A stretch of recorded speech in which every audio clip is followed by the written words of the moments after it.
qu'on va pas faire de pause et terminer avant. J'espère que ça vous convient, mais parce qu'effectivement j'ai crevé un pneu en venant, donc je dois aller réparer ça. Parce que demain je dois faire de la route. Et donc voilà, plus tard à 45 on arrête. Merci de votre compréhension, mais je pense que ça vous convient. Par ailleurs, j'ai l'impression qu'il y a des nouvelles personnes. Donc effectivement, c'est l'objet du rééquilibrage des groupes, donc c'est bien. J'espère que maintenant c'est stabilisé. Donc pour les personnes qui n'étaient pas avec moi la fois dernière, en gros, on essaie quand même de faire plus ou moins la même chose dans tous les groupes, donc pas de panique. Sur le site Amétis, qui est commun à tous les groupes, vous trouvez les diapos que je projette moi, qui sont écrits slides simultanément pour chaque séance. Donc j'ai déjà mis la séance 1 et séance 2, je mettrai là tout à l'heure. Et puis vous demanderez à vos camarades ce qu'on a fait. En gros, on a commencé à travailler sur la motivation des études et sur différentes techniques d'apprentissage du métier de l'étudiant. Voilà. Et alors, donc, on a commencé aussi à introduire un petit peu le thème du travail de fin d'année, d'accord, si vous vous rappelez, donc portera sur le développement durable de la transition écologique. Et donc, sur le site Amétis, vous trouverez également donc un lien pour vous inscrire. D'accord, vous vous rappelez, je vous avais demandé d'utiliser le Google Doc là, pour écrire au moins déjà vos noms et prénoms, et puis commencer à écrire, lister des thèmes généraux, toujours sur ce macro-thème qui vous intéresse. Ça m'aidera moi à voir que les choses se mettent en route, mais ça permettra aussi de peut-être découvrir dans le groupe des personnes qui ont les mêmes intérêts que vous, et du coup ça peut aider à former des groupes. D'accord ? Donc j'ai vu qu'il y avait déjà 3-4 personnes qui ont mis leur nom, donc je les félicite, mais donc il y a beaucoup de personnes qui n'ont pas encore fait. Et donc voilà, c'est un processus qui va prendre, qui va aller tout le long du semestre, mais c'est bien de commencer à déjà essayer de former les groupes, parce que dans quelques temps, on va déjà commencer à s'attacher à ça. Ok ? Donc, alors, j'ai rajouté deux colonnes.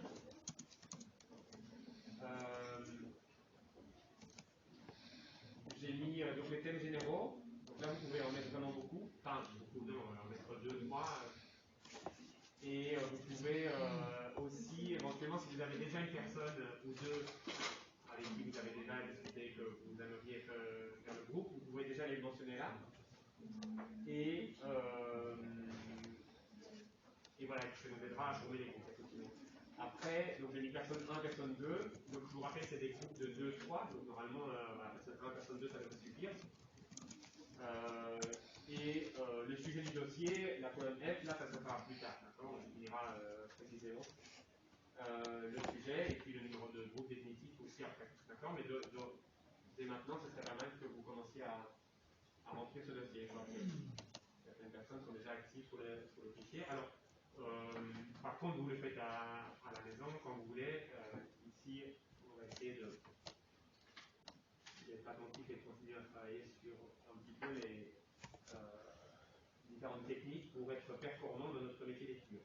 Okay. Est-ce qu'il y a des questions? Alors, vous avez peut-être aussi reçu un message de la BU, donc je pense que le TP va s'ouvrir ou c'est ouvert déjà. Ou en tout cas, voilà, il va s'ouvrir. Donc, pensez aussi à ça. D'accord, vous avez un mois, donc vous avez un peu de temps, mais n'oubliez pas. Je pense qu'à la fin octobre, c'est tout. Enfin, vous avez les dates à connaître. Ok, c'est bon? Ouais. Pardon? Vous parlez de quoi? Je parle de quoi? Qu'est-ce que la BU? Donc, vous étiez au courant ou pas? Oui. Donc, vous avez une des 3 notes. C'est le début de la BU, la bibliothèque universitaire. Ça se fait en ligne sur Amétis, mais c'est un TP de recherche documentaire que vous devez impérativement faire pour ne pas être défaillant sur le cours. D'accord?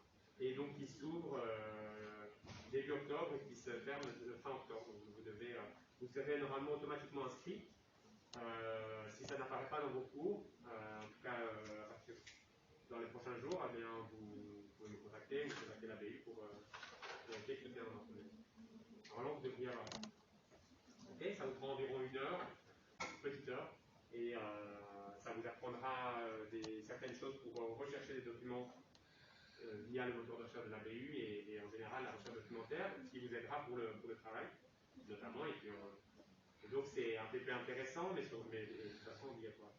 D'accord? Donc n'oubliez pas.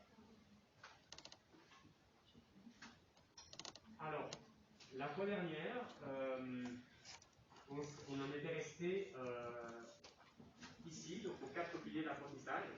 On avait vu le premier. Vous vous souvenez la petite vidéo avec les groupes de basket et de singes que personne n'a vu. Et donc la conclusion de cette vidéo, et donc pour le premier point, c'est vraiment que notre cerveau est vraiment construit pour filtrer toute une série de choses parasites qui ne sont pas essentielles, parce que sinon on a vraiment des stimulations incessantes, d'accord? Et donc on exploserait. Et donc vraiment le cerveau est un instrument à mémoriser, à réfléchir, etc. Mais c'est aussi un instrument à oublier et à évacuer certaines informations. Donc ça, il faut le savoir. Et donc ça veut dire aussi que si vous voulez être sûr de vraiment avoir toute votre attention sur un sujet, il faut le décider. Parce que parfois, si vous laissez à votre cerveau le soin de gérer les multiples stimulations que vous avez, bien parfois le cerveau il va faire des mauvais choix, il va se débrouiller comme il peut. Et donc typiquement, si effectivement vous regardez il y a une chose qui concentre votre esprit, comme compter le nombre de passes dans la vidéo, et qu'il y a une autre information importante qui passe, eh bien vous pouvez ne pas l'avoir. Et donc, ça veut dire aussi que, effectivement, donc, réaliser 2 tâches simultanément est très très difficile. Je sais qu'il y a beaucoup d'entre vous qui pensent pouvoir le faire. On aimerait tous être des Superman. Mais en vérité, quand on fait 2 choses, le cerveau, il switch en permanence entre les 2 tâches. Et donc, jusqu'à un certain point, ça peut être possible. Mais à un moment, de 1, on se fatigue beaucoup plus, et de 2, on n'est pas très concentré. D'accord? Donc vous pensez pouvoir être sur Internet et m'écouter, mais en fait, ce n'est pas tout à fait le cas. D'accord? Donc, quand vous décidez vraiment d'étudier, essayez de vraiment, de manière très consciente, le plus consciente possible, de dire je fais ça et que ça pendant ce laps de temps. D'accord? Et je le décide et je coupe, j'essaye de limiter les autres stimulations. D'accord? Donc, y compris réseaux sociaux et idéalement. Ça, c'est de nouveau, c'est des choses qui sont basées sur les recherches scientifiques. Deuxième pilier, et vous verrez que je vais vous montrer quelques techniques qui vont dans ce sens-là et qui peuvent vous aider à mémoriser plus facilement. Mais plus vous avez un engagement actif, mais pas engagement actif, ça veut dire que vous n'êtes pas. Donc le contraire, c'est passif. D'accord? Passif, ça veut dire quoi? Ça veut dire que, alors soit quand vous êtes en cours, effectivement, vous êtes assis et vous ne cherchez pas spécialement donc vous ne posez pas de questions et vous ne cherchez même pas spécialement à comprendre. Vous êtes juste là, d'accord? Mais de manière très très passive. Ou lorsque vous étudiez une étude passive, c'est quoi? C'est juste lire les notes, d'accord, qu'on a prises ou les notes de cours, sans chercher là encore à être actif d'une certaine manière, et on va discuter certaines manières que vous pouvez utiliser. Bref, plus vous êtes passif, plus vous avez des chances de ne pas retenir, d'accord, et de ne pas accrocher, et plus vous engagez, plus vous avez des chances, au contraire, de effectivement retenir ce qui s'est passé en cours. Et donc, par exemple, lorsque vous assistez à un cours, si pendant le cours, vous cherchez vraiment à comprendre ce qui est en train de vous être raconté, et que si vous ne comprenez pas, vous posez des questions, et que vous prenez des notes, et que vous essayez de faire des liens entre différentes choses, d'accord? Vous êtes vraiment dans une optique, je dois sortir du cours en ayant compris le maximum et appris les nouvelles choses, eh bien, ça facilitera d'autant la mémorisation et donc l'étude future. Okay? Donc plus vous êtes passif, plus vous perdez votre temps. Et donc, si c'est pour être complètement passif, autant ne pas venir en cours. Et autant ne pas étudier parce que, de nouveau, si c'est juste lire un peu sans chercher au moins au minimum à comprendre, ça va pas être productif. D'accord? Donc ça c'est un principe général, mais vraiment important. Plus vous cherchez à vraiment vous engager activement, donc cherchez à vous challenger, à vous poser des questions, à prendre des notes, à faire des choses activement, à poser des questions, à parler, plus la mémorisation sera bonne et la mémorisation de long terme et la compréhension. Et de nouveau, je vous donnerai quelques exemples de techniques de mémorisation qui peuvent vous être utiles. Après, là aussi, comme on a déjà dit, c'est un peu chacun qui voit ce qui fonctionne bien pour lui. Mais ces principes sont généraux et valent pour tout le monde. Après, la technique exacte de comment je fais pour moi ne pas être passif et m'endormir et croire que j'ai lu alors qu'en fait je n'ai fait que voir les notes mais je ne les ai pas comprises, d'accord? Ça, la technique exacte que vous utilisez, elle vous appartient. Vous pouvez réciter votre miroir, vous pouvez expliquer votre leçon à votre frère, vous pouvez vous faire un quiz et répondre à vos questions, vous pouvez, etc. Il y a plein de techniques. Chacun doit chercher ce qui lui convient le mieux, en étant conscient de son type d'intelligence et son type de personnalité. Troisième pilier, c'est le retour d'information. Il est fondamental que vous ayez, là encore, d'une manière ou d'une autre, mais que vous trouviez un système pour avoir l'information, est-ce que oui ou non, c'est compris ou pas. Il faut qu'il y ait un moment avant l'examen final, par exemple, d'un cours. Donc il faut que vous trouviez un système, et donc c'est souvent par le fait de vous questionner, de expliquer à quelqu'un, etc. Mais il faut que vous ayez, pour que le cerveau, là encore, remédie à d'éventuels problèmes, il faut qu'il ait l'information qu'il y a un problème. Donc de nouveau, si vous êtes juste à lire des notes passivement, mais sans vérifier que vous les avez compris, ben le cerveau, quand vous arrivez au bout de la page, il va dire ok, job is done. Mais en fait, si vous lui donnez une information comme quoi il y a certaines choses qui sont ok, mais il y en a d'autres qui manifestement ne sont pas retenues, eh bien le cerveau va du coup se concentrer sur ce qu'il faut approfondir. Donc c'est vraiment important que vous trouviez une manière d'informer votre cerveau qu'il y a certaines choses qui sont pas maîtrisées. D'accord? Et la dernière chose, c'est la consolidation. Et donc, j'en ai mentionné aussi un petit peu la dernière fois, c'est vraiment ce passage de l'implicite vers l'explicite. C'est-à-dire quoi? Ça veut dire que des connaissances, quand c'est dans votre tête, c'est implicite. Okay? Et il faut qu'à un moment, de toute façon, à l'examen, par exemple, il faudra que ça devienne explicite quand vous l'écrivez sur une feuille. Mais, de nouveau, il est très utile de vérifier que cette connaissance soit explicite, c'est-à-dire soit consciente, finalement, avant l'examen. Donc, de nouveau, comment est-ce qu'on peut vérifier que cette connaissance est passée de l'implicite à l'explicite? Eh bien, c'est en écrivant un résumé, en se testant, en racontant le contenu du cours à quelqu'un d'autre, enfin voilà. D'accord? Mais donc, expliciter, c'est transformer ce qui est dans notre cerveau en quelque chose d'extérieur à nous et qui est communicable, communiqué à une personne tierce. D'accord?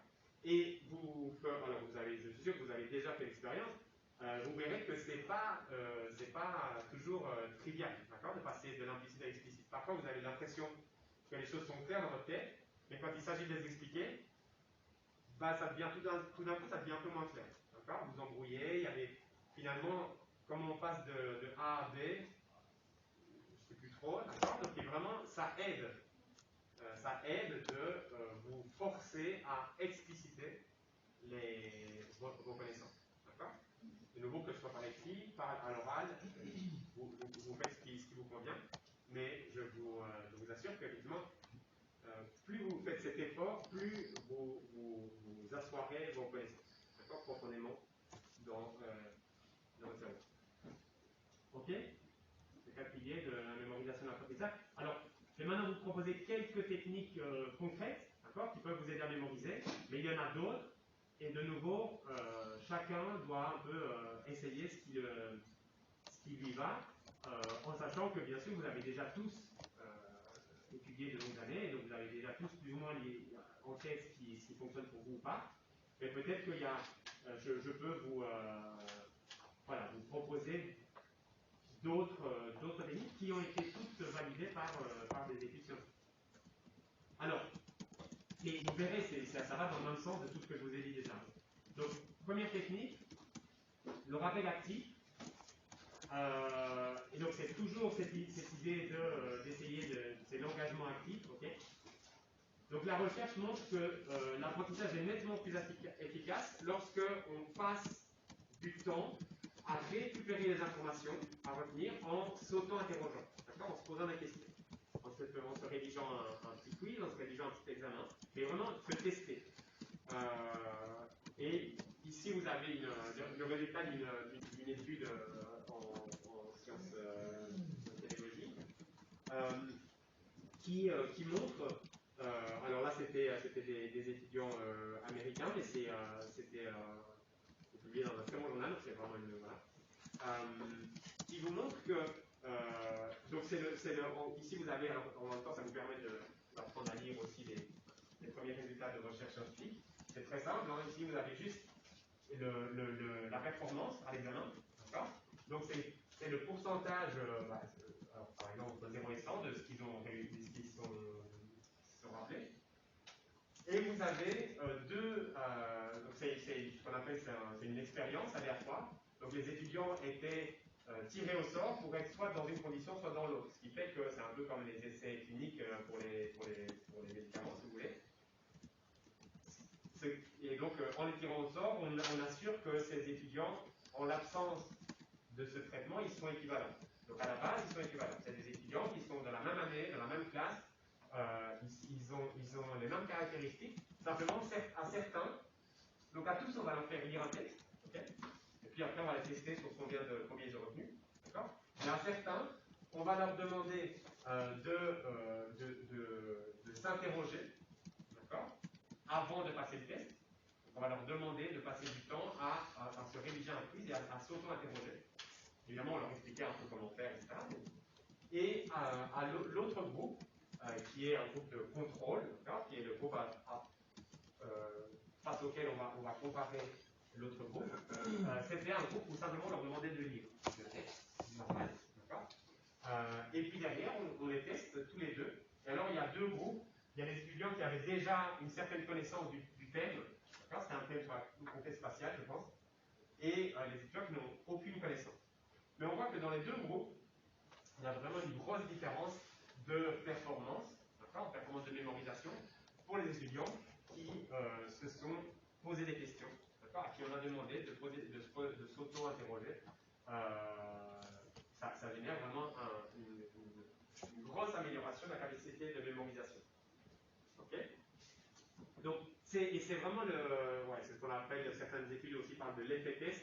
Okay, et il faudrait, alors je vous ai indiqué, il y a des variantes, évidemment, vous n'êtes pas obligé de vous interroger, vous, par écrit, vous rédigez les questions. Vous pouvez vous poser des questions de toute façon à l'oral, puis vous pouvez aussi discuter avec effectivement un collègue, une amie, quelqu'un de votre famille, peu importe. D'accord ? Mais le principe vraiment, qui est extrêmement important, c'est de vérifier vos connaissances, ce que vous avez retenu du texte, en vous posant des questions. D'accord ?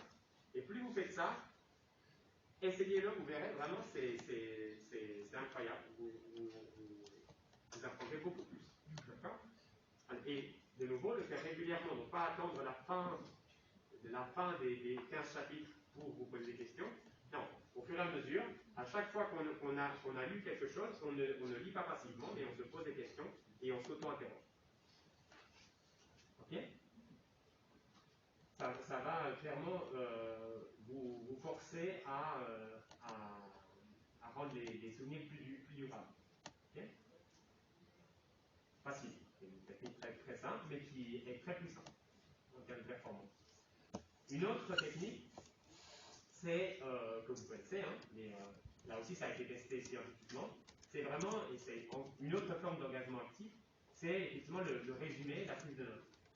Donc lorsque, pareil, il y a eu un test qui a demandé à des étudiants de lire quelque chose, et puis qui a derrière testé combien ils ont retenu.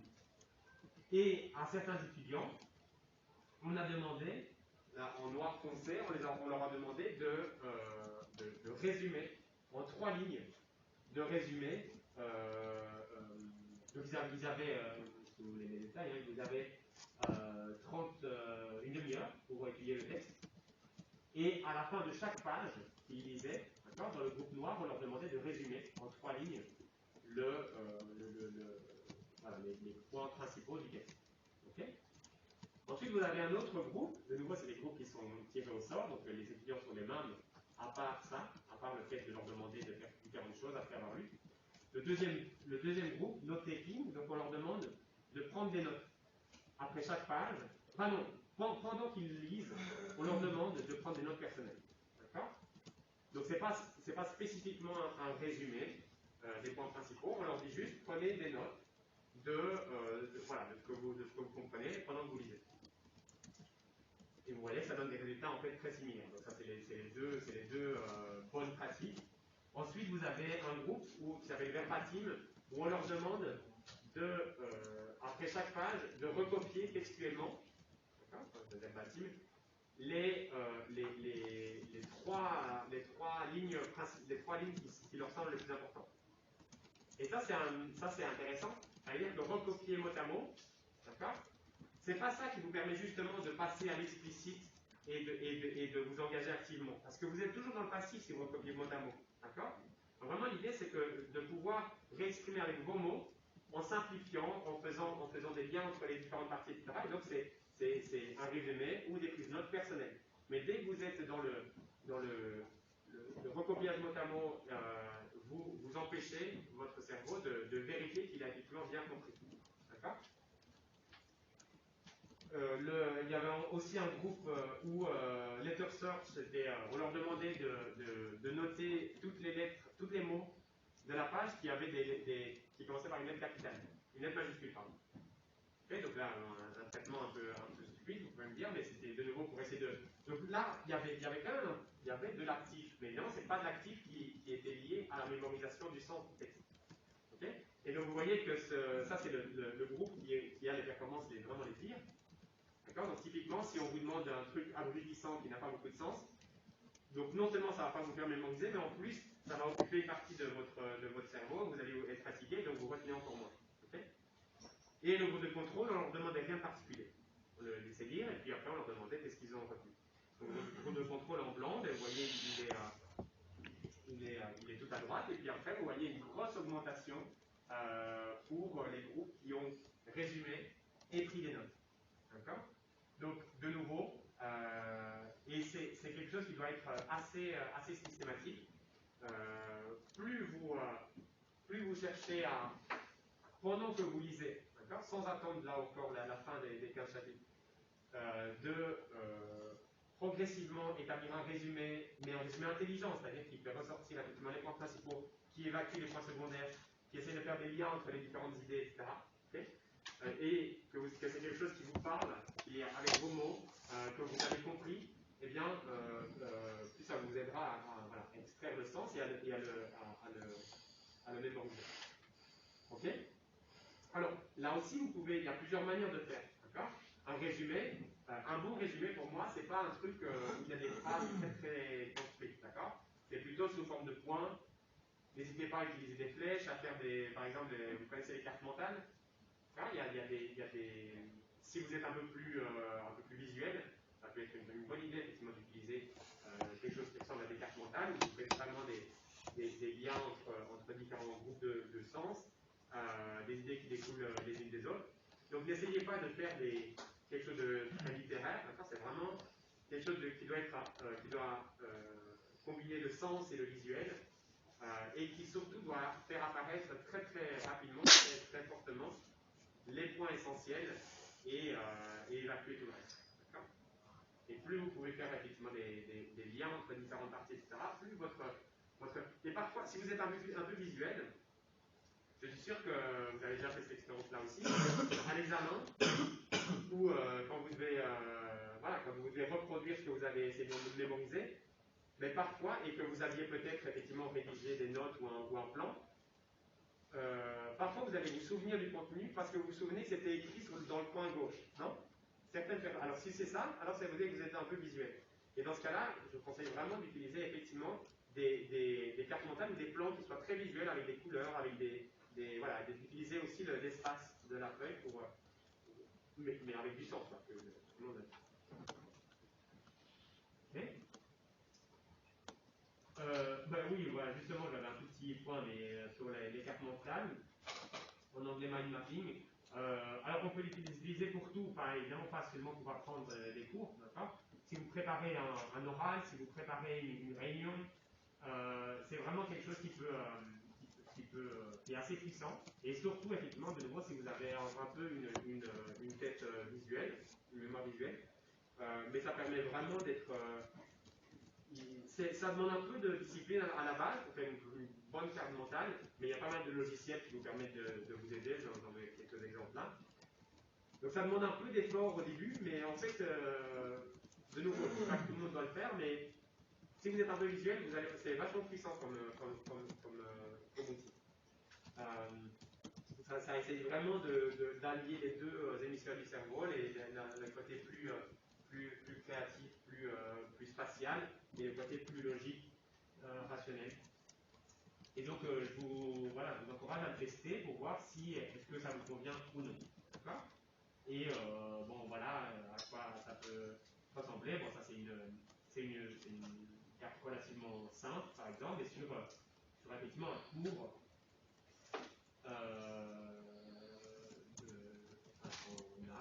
et qui essaye de effectivement faire apparaître, vous voyez qu'il y a l'utilisation de couleurs, il y a différents types de flèches, il y a des pointillés, il y a des flèches, donc il y a des choses qui sont reliées, il y a des choses qui impliquent, il y a des choses et ça, il n'y a pas spécialement, alors de nouveau il y a des logiciels etc. qui peuvent vous aider, mais en gros c'est vraiment vous qui devez comprendre ce qui vous aide le mieux.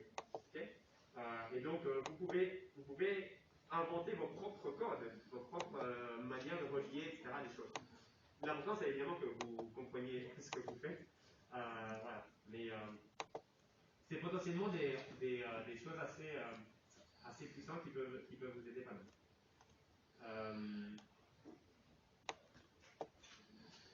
Encore une autre technique qui peut-être peut vous aider, c'est la répétition espacée.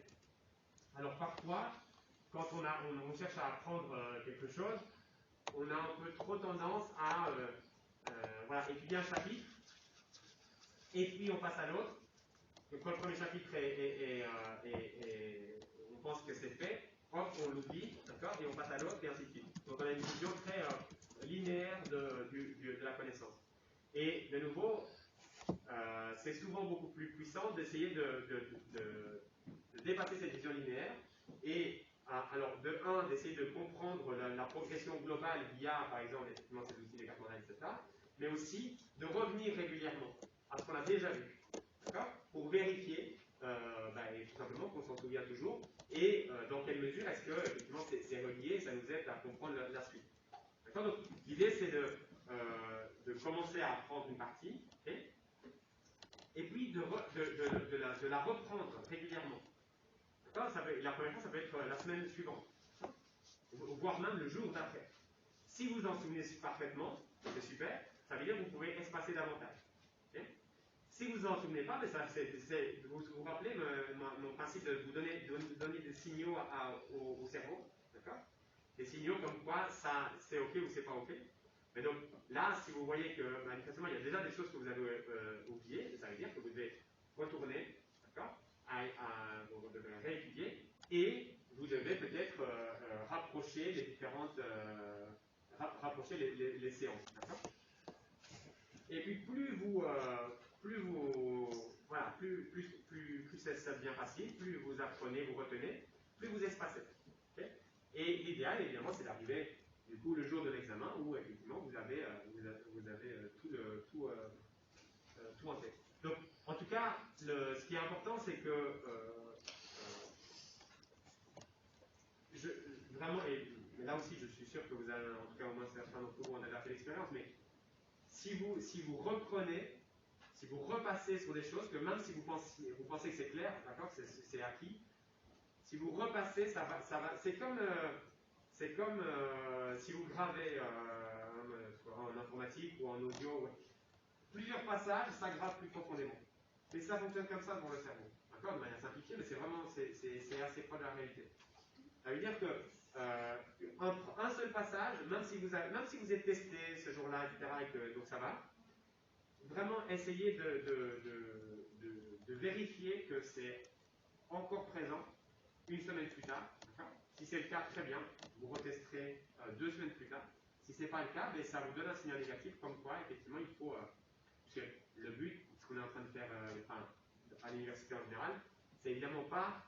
Vous rappelez les différents types d'étudiants, là, mais l'idée, c'est quand même pas d'apprendre un truc à court terme, 2 jours avant l'examen, pour le ressortir à l'examen. Déjà, il y a de grandes chances que ça ne fonctionnera pas bien à l'examen. Mais en plus, l'idée, c'est quand même que vous ayez des connaissances, des compétences un peu durables et qui puissent vous aider, y compris dans la vie professionnelle. Okay. Donc, clairement, là encore, plus on grave profondément, plus ça va être durable. Okay. Donc, ça, c'est une technique un peu systématique où vous programmez une séance de rappel, où vous vérifiez si c'est toujours là, et puis vous espacez progressivement, au fur et à mesure que vous vous rendez compte que ça va, que vous avez retenu, vous pouvez espacer. Mais vous n'oubliez pas de revenir dessus. Okay.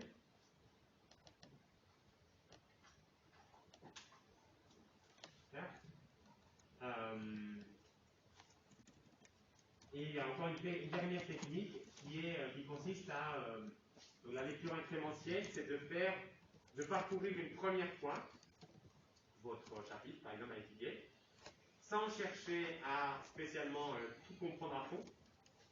Passez une première fois. Vous essayez de déjà dégager quelques idées, de prendre quelques notes des choses qui vous semblent les plus importantes ou des choses que vous ne comprenez pas justement. D'accord. Donc vous faites une première fois pour essayer de dégrossir les points principaux, les points que vous ne comprenez pas, etc. Et puis, donc c'est important de les noter, là encore, pour avoir cet engagement actif et avoir ces signaux positifs ou négatifs. Et lorsque vous avez terminé de lire le texte, de chercher à apprendre le chapitre, vous lisez vos fiches que vous avez constituées comme ça, d'accord, qui vous permettront de du coup mieux comprendre les concepts essentiels.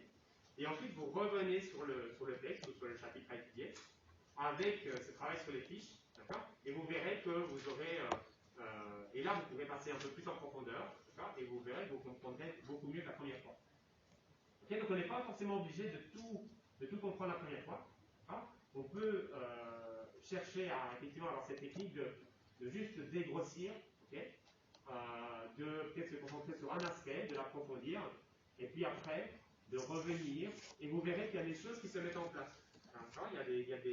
C'est souvent difficile de tout vouloir appréhender en une fois. Donc on peut essayer de découper les choses et mais de pas non plus. Je pense que c'est pas une très bonne idée de s'arrêter. Donc par exemple étudier juste 5 minutes et puis il y a un truc qu'on ne comprend pas et donc on bûche à fond sur ce premier point. C'est souvent une meilleure idée effectivement d'essayer d'avoir quand même une vision d'ensemble du chapitre, par exemple. Donc même s'il y a des choses qu'on ne comprend pas très bien, on peut tout lire une première fois parce que souvent dans vos cours il y aura des rappels, le prof va redire plusieurs fois la même chose, il y aura peut-être que le point que vous n'avez pas bien compris, il sera en fait défini une deuxième fois avec d'autres mots plus loin, d'accord. Donc ça vaut vraiment la peine d'essayer d'avoir une première lecture de l'ensemble. Par contre, une lecture active, en notant tout ce qui ne va pas, et voilà. Et puis, après, reprendre. D'accord. C'est ce qu'on appelle la lecture incrémentielle. C'est vraiment l'idée de faire plusieurs passages et de les relire plusieurs fois pour comprendre les détails uniquement dans un second temps.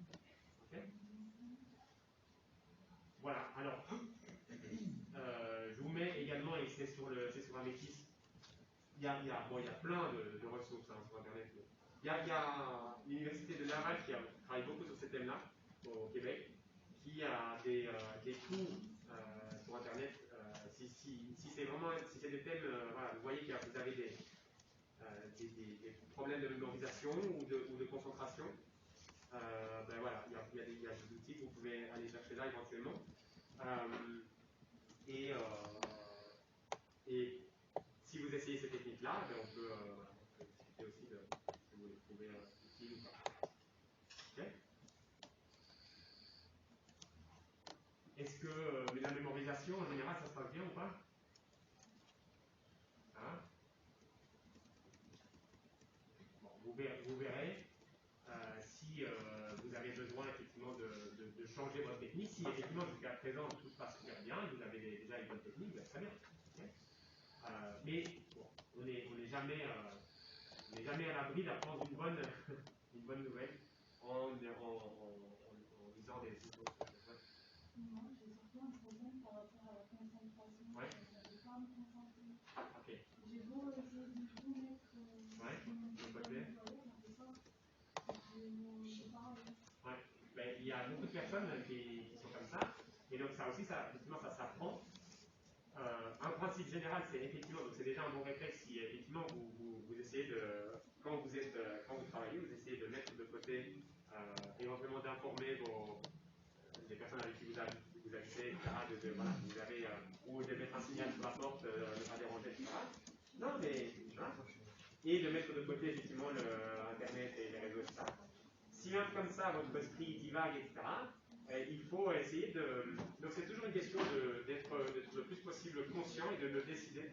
Et donc ça pourra vous aider aussi de faire vraiment un planning, d'accord, de savoir exactement. C'est de telle heure à telle heure, d'accord, et j'ai pas plus. C'est pour faire ça. Mais après, j'ai ce moment de détente et après je passe à autre chose. Et donc, et aussi d'avoir clairement la destination, c'est-à-dire, on va en parler dans un instant, la gestion du temps. Mais donc, si vous partez, souvent quand il y a un projet à faire, par exemple, typiquement le projet de LTU, et vous avez une date à laquelle vous devez rendre le projet, d'accord? Vous pouvez partir de cette date, ça veut dire qu'à cette date, le truc doit être prêt. Okay. Et du coup, qu'est-ce qu'il faut faire pour arriver à ce moment-là? Donc on part en arrière, on se dit, bah du coup, ok, la semaine précédente, je dois avoir le brouillon définitif qu'on relit une dernière fois. Okay. Et du coup, la semaine d'avant, ça veut dire que, et ainsi de suite, jusqu'à, on voit à quel moment on doit commencer, à faire quoi, etc. Et plus vous avez une conscience de l'importance de chaque step, de chaque moment. Parce que parfois, le problème, c'est que quand on divague un peu, c'est qu'on se dit « Ah, mais ça va, mais j'ai encore du temps », ou c'est important de donner du sens au moment qui est en train de se passer là, de savoir ce qu'on est en train de faire, pourquoi on le fait. Okay. Mais donc, de nouveau, sur la concentration, il y a effectivement ce site qui est très bien fait. Et je pense qu'on va aussi un peu parler de ça. Il y a peut-être des choses qui vont vous intéresser dans la gestion du temps notamment. Okay. Mais c'est clairement un sujet majeur. Si vous n'êtes pas concentré, vous ne pouvez pas effectivement espérer être très performant dans la mémorisation ou dans l'étude. Donc soit vous êtes trop fatigué, alors vous prenez un peu de temps pour vous reposer, pour faire autre chose. Soit vous êtes en train de penser à autre chose, et donc avoir conscience que cette autre chose à laquelle vous pensez, vous le ferez, mais plus tard. Donc avoir cette idée d'agenda et de planning. Voilà, donc, ce que j'ai un peu dit, je pense qu'il y a des choses qui vous parlent.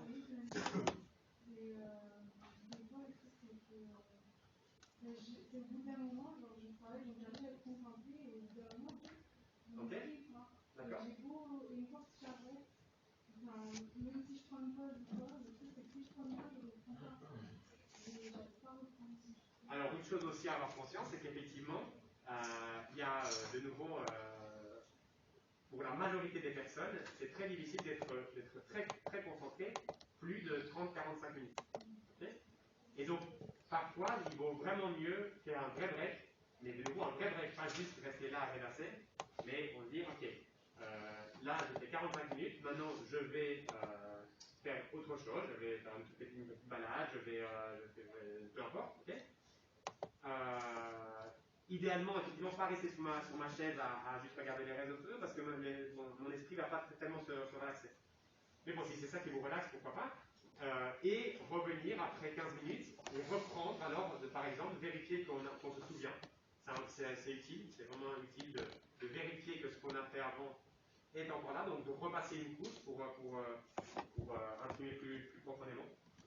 Et puis si c'est bon, eh bien, on passe à autre chose. Mais c'est vraiment, effectivement, on a parfois la volonté de rester 3 heures assis sur notre chaise, et ça, alors, en fait, il y a très peu de monde qui est pas capable de faire ça.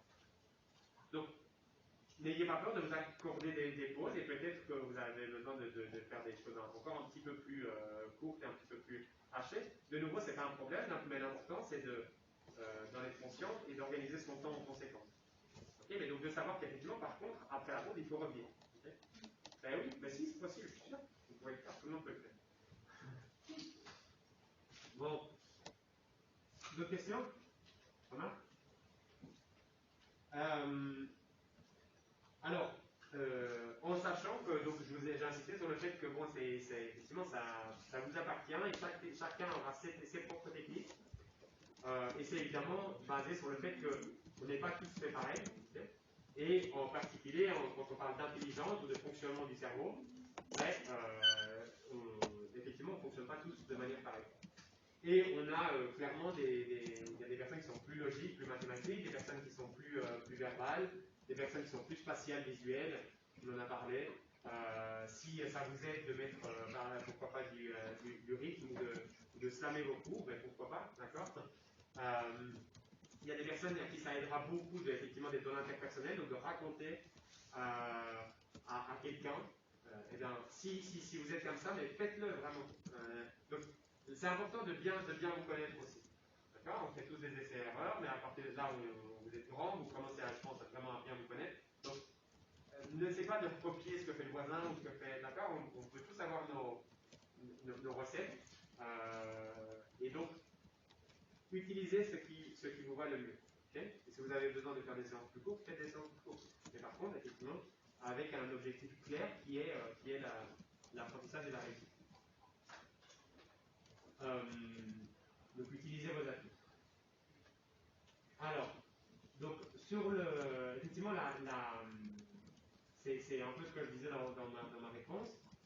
Donc, c'est important que vous ayez cet objectif final à atteindre, okay, et d'avoir,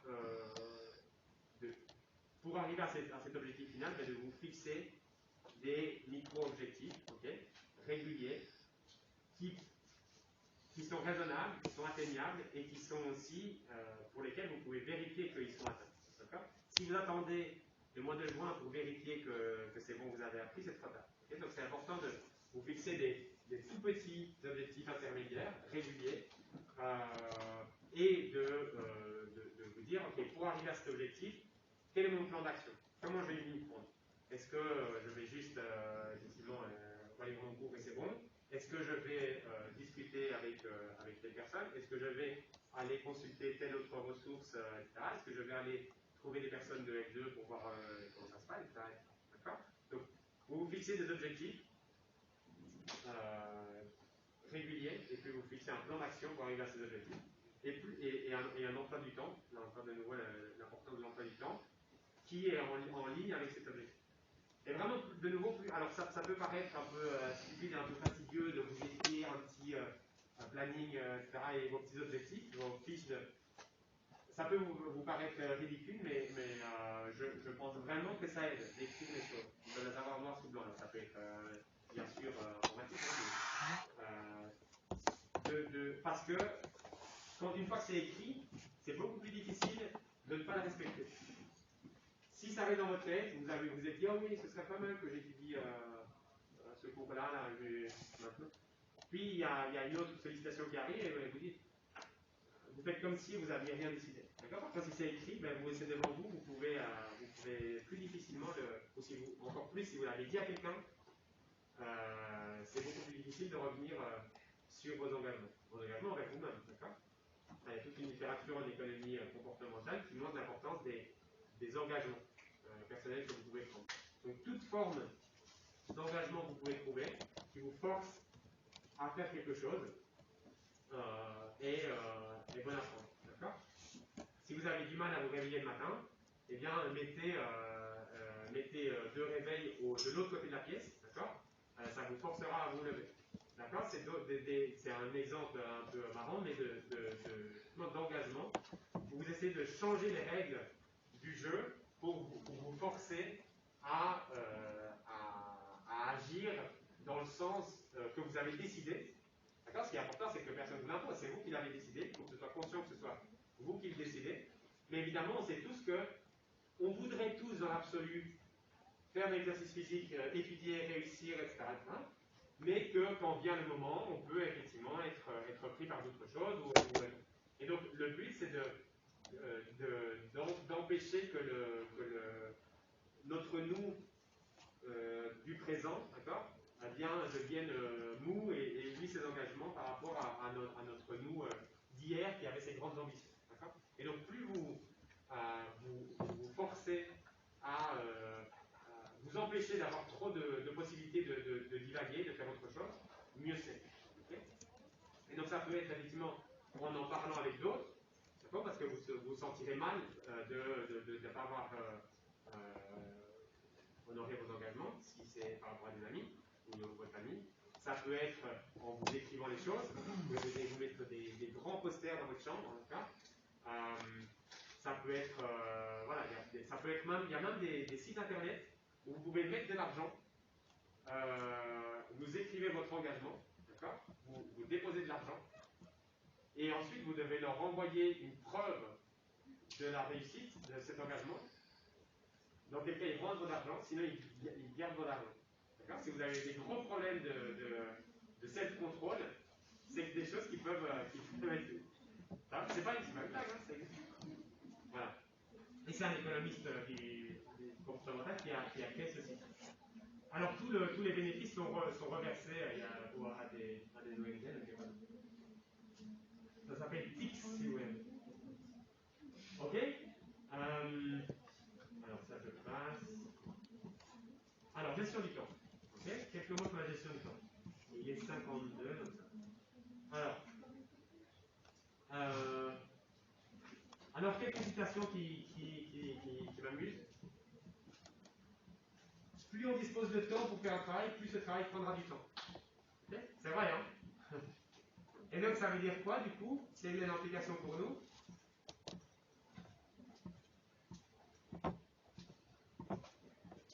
C'est que du coup, effectivement, c'est un peu de nouveau ce qu'on disait, c'est que si on est assis à notre chaise et qu'on se dit oh mais c'est bon, le travail c'est pour descendre, là ce serait bien que je commence un peu à regarder pour l'écologie, là qu'est-ce qu'il me veut. On va prendre. Alors parfois, c'est utile aussi de laisser sa créativité et de parfois, effectivement, juste naviguer dans notre imagination ou sur le web pour avoir un espèce de brainstorming. Mais en règle générale, donc plus vous bornez le temps, d'accord, plus vous vous dites de nouveau, ok, là, je travaille là-dessus entre cette heure-là et cette heure-là, d'accord, et puis c'est tout, et puis après, je vais faire autre chose, plus vous serez efficace. Et de manière générale, plus vous avez des contraintes, on sait bien pour les gens qui font du théâtre, plus vous avez des contraintes, plus vous êtes créatif. Ou même dans la musique, tous les artistes savent. Et donc ça fonctionne aussi pour le temps. Et donc essayez, même si vous avez des échéances, et de nouveau la complication peut-être du travail universitaire par rapport au travail plutôt secondaire, que vous avez un peu moins d'échéances régulières. Bon. Mais du coup, créez-vous des échéances. Créez-vous vos propres échéances intermédiaires. Vous dites, ok, là, pour vendredi, je dois impérativement avoir appris ça et je me testerai pour vérifier. Okay. De nouveau, ça demande un peu de discipline. Ça peut vous paraître stupide de vous décrire des autres choses, mais je vous assure que si vous avez cette discipline, ça vous aidera. Donc, plus vous. Voilà. Ne pas juste se laisser avec trop de liberté. Quand il est urgent, il est déjà trop tard. Donc, Voilà, là aussi, si vous utilisez, c'est de nouveau de faire ce rétro-planning en partant de la date à laquelle vous devez rendre le travail et puis de bien envisager tout ce qu'il y a à faire avant, combien de temps j'ai besoin pour chaque étape, et donc ça me donne naturellement, ça va me dire à quel moment je dois commencer. Ok? Si vous faites ce raisonnement.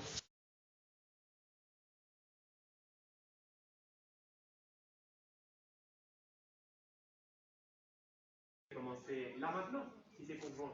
Okay?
De décider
petits checks réguliers où on doit se faire des petites présentations orales devant nos copains, ben, ça va générer du stress. Si on ne sait rien, on aura l'air con et donc ça génère un stress productif. Okay, donc on peut aussi essayer de se générer un tout petit peu de stress. Et de bon stress. Mais par contre, évidemment, une fois où ça devient, quand ça devient extrême, alors on peut être paralysé. D'accord? On est dans la dépression et. Ok, donc faire attention à ça. Mais on peut vraiment essayer de se générer un petit peu de boostant, d'accord, en se provoquant. Okay, en se mettant des petits tests. Pour jouer un peu sur notre peur naturelle de l'échec, la peur de générer un peu de la confiance en soi, etc. En sachant de nouveau qu'à l'université, ben, les examens sont loin. Donc évidemment, vous serez tous stressés, j'imagine, aux examens, mais c'est trop tard pour générer de la capacité de travail. D'accord? Donc il faut essayer de se générer éventuellement un peu de stress sain avant ça. Okay. Mais de nouveau, ça, c'est c'est vous qui voyez ce qui fonctionne avec vous, d'accord? Certains n'ont pas forcément besoin de ce genre de stimulation, mais il y a quand même souvent tous les sportifs vous diront, etc. Il y a du stress, des échéances, de l'adrénaline qui poussent à être beaucoup plus productif. Alors ça je passe, je l'ai dit. Alors, gérer son temps. Donc, je vais vous donner quelques outils un peu plus concrets. Donc, une première chose, c'est d'analyser votre emploi du temps. De nouveau, il faut être conscient au maximum de ce que vous êtes en train de faire. Donc, moi, je vous encourage à, là, dans les prochains jours, par exemple, d'essayer de noter combien de temps vous passez à chaque tâche. Okay, combien de temps je passe pour mes loisirs, combien de temps je passe pour étudier ces cours-là, combien de temps je passe pour faire les courses, combien de temps, etc. Et pour que vous vous rendiez compte, parce qu'il y a parfois certaines choses où on n'a même pas vraiment conscience de tout ce temps qui est consacré à une tâche. Donc, essayez la première chose, c'est d'avoir une image claire du temps que vous consacrez à ces différentes choses. Et puis, peut-être effectivement vous vous rendrez compte qu'il y a des décalages entre votre perception et le temps réel. Donc vous pouvez même vous chronométrer. De nouveau, ça peut paraître se faire rire, mais dans un premier temps, ça peut être utile. Lorsque vous avez cette vision claire, eh bien, vous pourrez vous poser la question de est-ce que c'est équilibré ou non? Est-ce que j'augmente un poste? Est-ce que je diminue un autre? Si je diminue, comment est-ce que je peux le diminuer? Est-ce que je peux demander de l'aide à quelqu'un? Etc.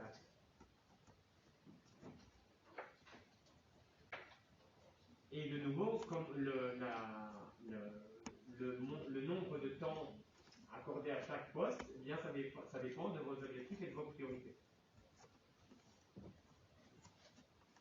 Alors, l'agenda et le planning. Je ne sais pas combien d'entre vous utilisent. D'accord? Peut-être ça vous semble un outil arriéré, mais je ne pense pas. De toute façon, il y a plein d'outils électroniques pour faire l'équivalent. Mais vraiment, c'est essentiel. Vous n'arriverez jamais à vous en sortir, que ce soit dans vos études ou dans votre vie professionnelle, encore moins, si vous n'avez pas effectivement d'agenda et de planning, donc des choses où vraiment on écrit dans ce plan. Et de nouveau, il y a plein d'outils qui permettent d'aider, d'avoir des reminders réguliers, etc. Mais c'est vraiment important d'avoir une vision globale pour de nouveau ne pas arriver dans l'urgence à quelque chose quand il est trop tard pour faire quelque chose de qualité. Vous allez vraiment réfléchir au partage du temps, à varier les activités, d'accord, pour maintenir la productivité. On ne peut pas, de nouveau, être super productif pendant 3 heures, même 2 heures, c'est pas possible. Donc on peut, et parfois, ça ne veut pas forcément dire aller partir faire faire une marche, c'est simplement varier les matières que l'on étudie. Je vous ai demandé en premier cours de lister les matières pour lesquelles vous étiez plus à l'aise et moins à l'aise. Okay. Eh bien, alternez des matières pour vous, un peu vous relaxer entre guillemets, et bien mettez un peu des matières plus faciles, et puis vous reprenez ensuite, vous faites des blocs de 45-50 minutes, comme ça. De nouveau, pour maximiser la productivité. On en a déjà parlé, mais donc je réinsiste sur le fait que c'est très important de prévoir dans ce planning, d'accord, et donc de les faire figurer, que ce soit conscient, de prévoir suffisamment de détente et de temps pour bien dormir et bien manger. Okay. C'est très important de respecter ce emploi du temps. D'accord. Très souvent, de nouveau, les êtres humains, c'est très facile pour nous de ne pas respecter nos engagements qu'on a fait envers nous. Okay. Et c'est vraiment une discipline de respecter absolument l'ordre de début et l'ordre de fin. C'est uniquement comme ça que ça peut fonctionner, l'efficacité. Donc même si vous n'avez pas fini la tâche, mais vous aviez dit à cette heure-là, je fais autre chose, eh bien, vous respectez votre agenda. Et vous devrez ménager un nouveau temps de travail pour terminer la tâche si elle n'est pas terminée. Mais par contre, c'est vraiment extrêmement important lorsque vous avez fait cet exercice de fixer un planning, de le respecter. Et ce qu'on disait, de filtrer les sollicitations. Alors,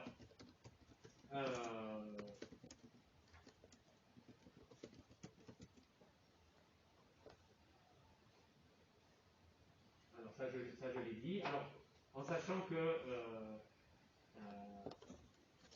il faut longtemps pour modifier des habitudes. D'accord. On a tous pris des habitudes, certaines sont bonnes, certaines sont mauvaises. Si vous essayez de mettre en place certaines choses pour améliorer votre méthode de travail, ce ne sera pas facile forcément tout de suite. En moyenne, on estime qu'il faut, ça dépend des thèmes, il faut 2 mois pour changer d'habitude. D'accord, qui est ancré en nous. Donc, soyez patient dans vos efforts et vous verrez que ça payera. Et plus vous êtes, plus vous avez vous êtes conscient et vous donnez des feedbacks positifs ou négatifs de ce qui se passe, mieux tout ça. Okay. Donc ça c'est un peu un rappel de ce que j'ai dit. Alors moi je voulais vous montrer. Alors oui, ça c'est bien. C'est la matrice de priorité pour les prises de décision. Et c'est vraiment le fait de, comme je le dis oralement, mais ça c'est une bonne manière que vous le gardiez en tête, de présenter les choses.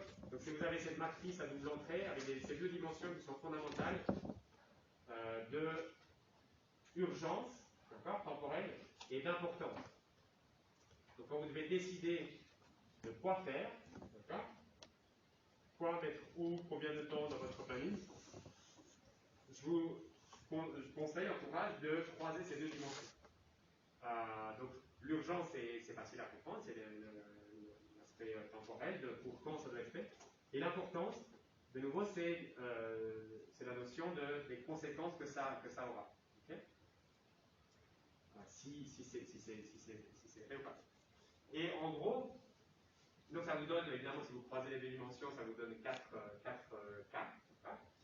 Et évidemment, ça vous permet donc si vous répartissez les choses dans ces 4 cases, eh bien ça vous fait apparaître des choses à faire en priorité, okay, qui sont évidemment d'abord et avant tout, on va se concentrer sur les choses importantes et urgentes. Là, il n'y a pas de débat. D'accord. Et donc, si vous avez identifié des choses importantes et urgentes, eh bien, alors, par contre, il va falloir faire attention de ne pas mettre tout là-dedans. Donc, tout l'exercice, ça consiste vraiment à faire une analyse objective de oui, ben là, objectivement, j'ai un peu plus de temps, ou là, objectivement, c'est un peu moins important. Donc, faites vraiment essayez de mettre les tâches dans ces cases, ce qui vous permet de vraiment foncer en priorité sur la case en haut à gauche, important et urgent. Et puis ensuite, les 3 autres cases, eh bien, ça veut dire que on ne commence pas par ça, et on voit comment on peut les agencer dans notre planning. Alors, l'autre chose qui est non ambiguë, c'est la case en bas à droite, d'accord? Ce qui est ni important ni urgent, ben, c'est probablement quelque chose que vous pouvez laisser de côté, d'accord? Ou en tout cas ne garder que si vous avez besoin.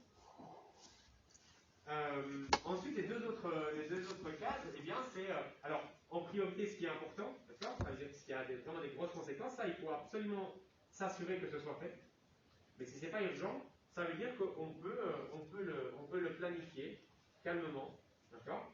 Essayer de voir un moment où on aura du temps pour bien le faire, ou voilà, de s'assurer qu'il y aura du temps pour bien le faire, ok? Mais justement, comme c'est très important et c'est pas très urgent, mais on peut